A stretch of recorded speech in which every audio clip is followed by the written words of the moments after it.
mwingine mwenye anaheshimu maisha. Duale resign, tuletoe mwingine mwenye anaheshimu maisha ya watu wa Kitui County. Wakati nilikuwa pale Mwitika, nimepata habari ya kwamba mahali inaitwa Etimba Ithei watu wameuawa. Etimba Ithei watu wameuawa kule. Watu wameuawa wengi, na sasa tunangojea kujua ni wangapi. Tafadhali, hiyo kweli ni uongano?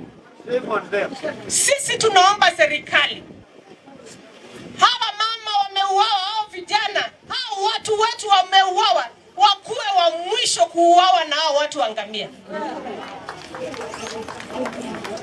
Wakuwe wa mwisho. Mimi nimeona CS Duale akisema kama wewe ndiye mwenye Jamia. Na sisi hatuna shida na Wasomali, lakini tuko na shida na Msomali mwenye anaua watu wa Kitui. Tuko na shida na Duale mwenye anasema yeye ndiye mwenye Jamia ndi zake. Na kama inawezekana William Samuel Ruto, huyo CS resign kuweko mwingine mwenye anaheshimu maisha.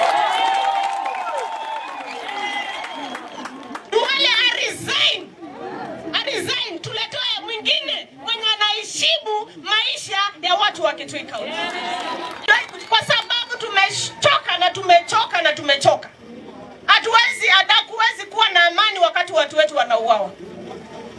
Niko na hasira mingi sana. Ni juzi tu, na sasa itabidi turudi pale watu wetu kama wameuawa. Kweli hiyo ni ugwana?